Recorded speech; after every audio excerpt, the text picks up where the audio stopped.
আপনি ভাবুন তো, আপনি সমুদ্রের মাঝখানে আছেন, আকাশ পরিষ্কার, সমুদ্র শান্ত, কিন্তু হঠাৎ করে আপনার কম্পাস ঘুরতে শুরু করলো, রেডিও নিস্তব্ধ হয়ে গেল, আর আপনি বুঝতেই পারলেন না আপনি কোথায় আছেন বা কোন সময় আছেন। হ্যাঁ, ঠিক এই জায়গাটার নামই হচ্ছে বারমুডা ট্রায়াঙ্গেল।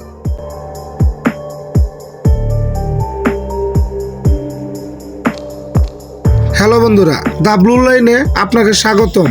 আজকের ভিডিওতে থাকছে বারমুডা ট্রায়াঙ্গেলের ইতিহাস সম্পর্কে। তো যারা এখন পর্যন্ত আমার এই ছোট্ট চ্যানেলটি সাবস্ক্রাইব করেন নাই, তারা প্লিজ চ্যানেলটি সাবস্ক্রাইব করে দিবেন। বারমুডা ট্রায়াঙ্গেল কোনো দেশের নাম না, এটা কোনো মানচিত্রে দাগ টানা জায়গাও না। এই রহস্যময় অঞ্চলটা গঠিত হয়েছে তিনটি জায়গা দিয়ে: ফ্লোরিডা, বারমুডা দ্বীপ, পুয়ের্তো রিকো। এই তিনটি জায়গা মিলে তৈরি হয়েছে একটা অদৃশ্য ত্রিভুজ, যেখানে শত শত জাহাজ, প্লেন চিরতরে হারিয়ে গেছে। 1945 সাল 5টা যুদ্ধ বিমান, যাদের বলা হতো ফ্লাইট 19, সবাই ছিল অভিজ্ঞ পাইলট, কিন্তু কিছু সময় পর রেডিওতে ভেসে আসে কাপা কণ্ঠ। আমরা বুঝতে পারছি না আমরা কোথায়, কম্পাস কাজ করছে না। এরপর নীরবতা, না পাওয়া গেছে প্লেন, না পাওয়া গেছে পাইলটদের দেহ। আজও ইতিহাস প্রশ্ন করে একসাথে 5টা প্লেন কিভাবে উধাও হয়ে যায়। শুধু প্লেন নয়, এখানে বহু বড় বড় জাহাজও হারিয়ে গেছে। কিছু জাহাজ পাওয়া গেছে, কিন্তু তাতে ছিল না কোনো মানুষ। খাবার টেবিলে খাবার ছিল, কিন্তু মানুষ ছিল না। প্রশ্ন একটাই, তারা গেল কোথায়?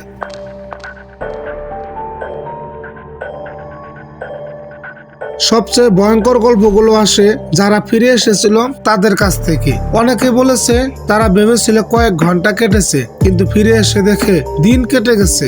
ঘড়ি চলছিল, কিন্তু সময় ছিল ভুল। তাহলে প্রশ্ন ওঠে, বারমুডা ট্রায়াঙ্গেল কি শুধু জায়গা নাকি সময়?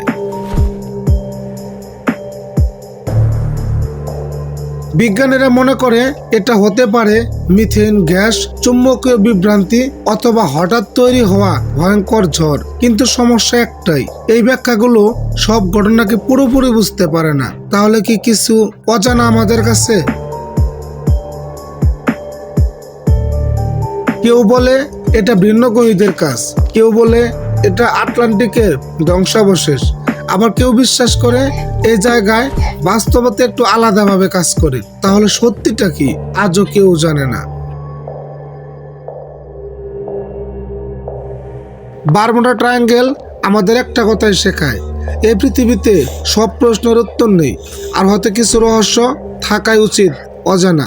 যদি আপনি এমন আরো রহস্য, ইতিহাস আর অজানা গল্প জানতে চান, তাহলে চ্যানেলটি সাবস্ক্রাইব করুন।